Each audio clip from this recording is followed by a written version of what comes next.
안녕하십니까. 김군의 마음TV 김원장입니다. 이번 시간에는 주님의 그 고난주간에 대해서 이제 지상에서의 마지막 주간에 대해서 생각해 보겠습니다. 성경 말씀은 마태복음 26장 27장의 말씀입니다.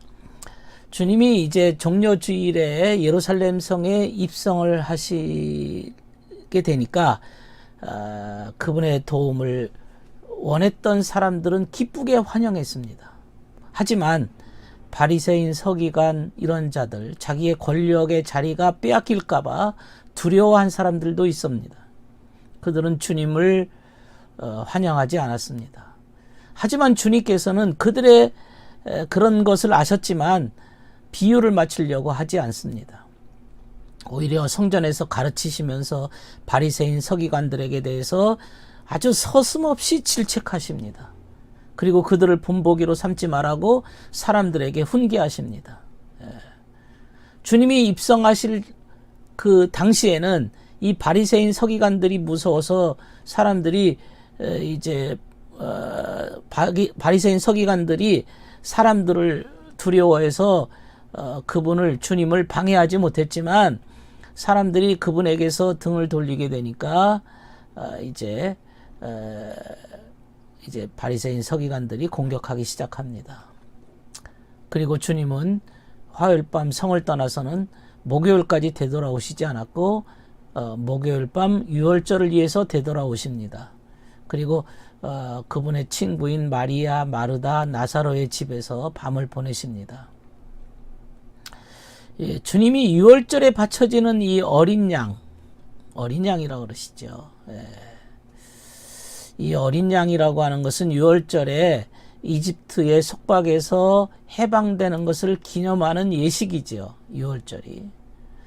반면에 이 성만찬을 합니다. 이것은 유월절 대신에 모든 기독교인들을 위해서 주님이 이제 설립하신 겁니다. 이것은 마치 지옥의 속박으로부터 주님에 의해서 우리가 해방되는 것을 기념하는 예식입니다. 주님이 빵과 포도주를 주시면서 이는 내 몸이고 내 피라 이렇게 말씀하신 것은 주님의 그 사랑과 주님의 지혜를 말씀하고 있는 거죠. 선과 진리를 말씀하고 있는 겁니다. 주님께서 십자가에 못 박힌다 할지라도 그분은 그분 스스로 거기서 일어날 수 있었습니다. 십자가 안 박힐 수도 있었습니다. 마태복음 26장 53절에 보면 너는 내가 아버지께 구하여 지금 12군단 더 되는 천사를 보내시게 할 수 없는 줄로 아느냐. 이야, 얼마든지 십자가에 달리지 않을 수도 있었습니다. 그렇게 된다면 주님께서 우리에게 죽음을 통과하는 길을 보여주실 수가 없었을 겁니다. 주님의 권능으로 스스로를 구해내시고 적들로 하여금 억지로 하나님이심을 인정하도록 만드실 수도 있었습니다. 그러나 그렇게 한다고 하는 것은 두려워서 하는 거죠. 두려워서 믿는 것뿐입니다. 자원하는 심령이 아닙니다. 그들을 악마의 노예가 아닌 주님의 노예가 되었을 겁니다. 하지만 주님께서는 노예가 되는 걸 원치 않습니다. 억지로 왕이 되는 걸 원치 않습니다. 사람들이 주님을 왕으로 막 찬송을 하고는 그분을 거절하는 것은 주님이 정말 교회가 이제는 완전히 끝났다. 그것을 보여주고 있는 증거들입니다.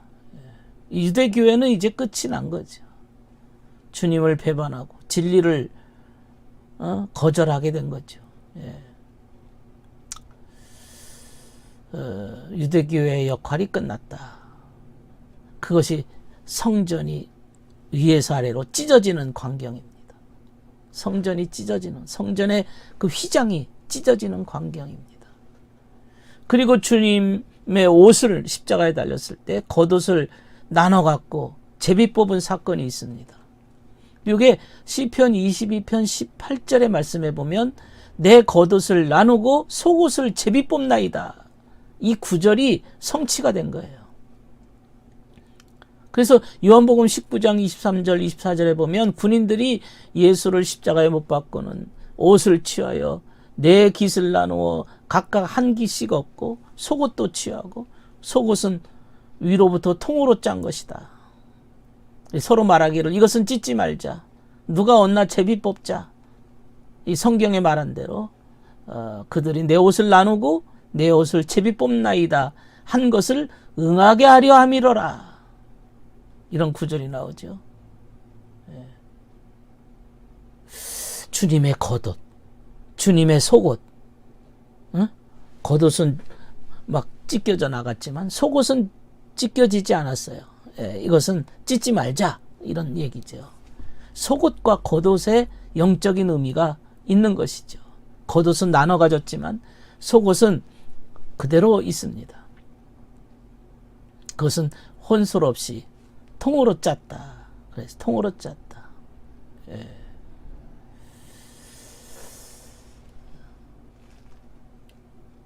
우리가 아리마대 사람 요셉이 있죠. 니고데모가 있습니다. 그 사람들은 사내들인 구성원이었어요. 오늘날로 말하면 그 유대교의 최고의 재판소의 구성원들인데 국회의원이라고 할까요? 그런 수준의 사람들입니다. 그들은 주님을 그런 죄목에 대해서 동의하지는 않았습니다. 그러나 용감하게 그들과 싸울 수는 없었어요. 군중 심리에 대항할 만큼 용감하지는 못했어요. 십자가에 주님이 죽으신 다음에 빌라도에게 찾아가서 그분의 시신을 가져가도록 간청을 했습니다. 그래서 그 허락을 받아가지고는 주님을 새 무덤에 안치를 했습니다. 그래서 대제사장과 바리새인들이 그 무덤을 봉인했습니다. 군인들이 그것을 이제 지키고 있었던 거예요.